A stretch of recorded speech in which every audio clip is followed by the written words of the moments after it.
we talk about demographic developments means also changes. And there are two ways at looking at them. First of all, what are demographic dynamics per se, in themselves? How do we analyze changes within the realm of statistics? This is what we call demographic analysis. We should think in terms of what we call PopDev, which is population and development, or in other words, in terms of population studies, which is opening the discussion to social, economic, geographic, political aspects, cultural aspects of demographic changes and precisely their consequences. The other problem is that I was very surprised because there is no database on the ACP countries. The 21st century will be the century of the African demography. We are now 1.1 billion people, roughly, across the continent, not just sub-Saharan Africa, but including Northern Africa.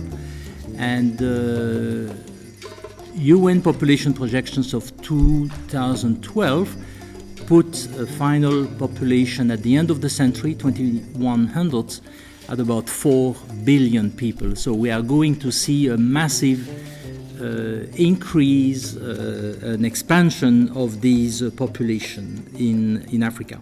A lot of migration will take place internally, including illegal migration between some parts of Africa and the southern part of the continent. But of course, also there will be large numbers of African migrants trying to reach a better shore, including in Europe, and that should be kept in mind. I just wanted to hear your opinion about maybe we could have some kind of red line, and I'm talking about those hundreds, if not thousands, people which are dying in Mediterranean on their way, because many, let's assume a half maybe of them, come from sub-Saharan Africa, migrating through Saharan countries, and these African nationals try to enter Europe. So this is all up to several hundreds of thousands. Inevitably, this migration pressure will grow, and Europe will need more labor force and hopefully better educated than less. But I think the red line or bottom line is to minimize and to put the stress, maybe even in this agreement somehow, how Europe secures that no one is dying on their way. There is an imbalance between aging European countries and young Africa, and there can be some kind of migratory policy to help to solve development problem with migration. And if you look at this road calculation, the ACP, the population will grow from 2015 to 2030 by more or less 500 million people. And if you look now at the total migratory flows who come in a European country, more or less it is 1.5 billion people coming from all over the world, not from Africa. Yes? 1.5 million people. So if we take the hypothesis that all the migratory flows to Europe come from Africa, make the hypothesis, it is 1.5 million now people each year. If we put that in front of 37 million new people each year, it means that with the migratory flow to Europe, we can absorb 4% of the increase of the population. 4%. ACP as such does not exist when it comes to migration. The A's, the C's and the P's have very different challenges. You really hardly can see something that they have in common when it comes to readmission, to visas, to policy aspects. Of course, the dialogue was mainly focused on policy aspects. The legal channels, let's say, for legal migration to Europe are in my personal opinion, too narrow currently. Let's hope that they will be a bit, let's say, broadened up in the future. We know there is enormous unmet need for contraception, and I think there is that issue even of the language, moving away from talking about population control and family planning and talking about contraception. You talk to young urban Africans, as I was doing a couple of weeks ago in Lusaka. They were saying, what is this thing, family planning? I'm not planning a family. I'm not planning on having any kids in the near future. I just don't want to get pregnant. So I think the language is incredibly important. And in that respect, you're absolutely right to highlight, in many ways, the decreasing relative importance of the EU. You only have to look at Chinese, increasingly, infrastructure and development in many African countries. But the idea of population policy, of population control, in the way that China has done it, is seen as deeply unpalatable. Sexual and reproductive health and rights, that door is already quite wide open. I hope mortality will still decline further in Africa. Now the level of infant mortality in the region is about 20 times the level we have in Western Europe.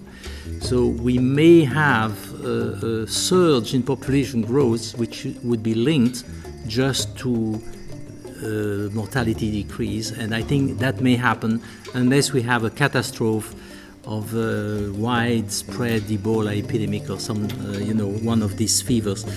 The second is that fertility is going down slowly, in some countries more rapidly, but on the whole very rather slowly. And the third aspect is that because of the age structure, which is so young, the population pyramid, we have the phenomenon of the population momentum, which is built-in additional growth of demographic growth because of the very young age structure. How we can securize the migration, for example, for child migration, and in connection with diaspora networks. How can we connect European policy and diaspora networks? And last point, maybe you mentioned a point in your document about creating population observatories, etc., etc. It's one point of view of the challenge one. Maybe we have to think about it, what we can do. Well, I would start from the lessons learned from the implementation of Article 13. What worked, what didn't work, why it didn't work, very likely because it's not the right framework. The language of Article 13 on the nexus between migration and development is let's say, belongs to the thinking of 10 years ago, maybe even more. I mean, the thinking not only in the EU but also among the ACPs evolved a lot. The Article 13, let's say, hints at something like more development means less migration, and we all know that this is not true. I mean, there are evidence-based that this is not true, but this is the kind of simplistic thinking that is behind that language. I think we should split clearly what are the objectives of the EU internal migration policy and what are the objectives of a development cooperation policy. Development cooperation, as Domenico was saying, can contribute to achieving the objectives of the EU migration policy, but it has its own objectives in itself, and this, we have Lisbon Treaty now, of course, that didn't exist at the time of the Cotonou Agreement. I mean, this is the big difference and should be kept in mind. Actually, I wanted to intervene on the issue of the reduction of the cost of remittances. That is actually an aspect that I found a bit weaker, let's say, not really developed in the paper. I think it's crucial to continue, let's say, our efforts on the reduction of the cost of remittances. As you were saying, remittances to send money to Africa and send money within Africa has the highest cost in the world, and the difference is amazing compared to other regions. And actually, the first thing that should be done to reduce the cost is to work on the legal and regulatory framework. A question of scale of action. Do we have to try to be in touch directly with migrants, or to prefer to work with diaspora organization. About the cost of transfer, now we are also facing migrants using e-transfer, using mobile. And we have also to think about what is changing in the remittances. Yes, for migrants the cost is lower, but also it seems the first studies show that they are changing the aims of the remittances. For example, the first data produced by Orange in France, and Digital Society, Orange, produced data showing that 70% of the remittances channeled by e-transfer are devoted to saving money.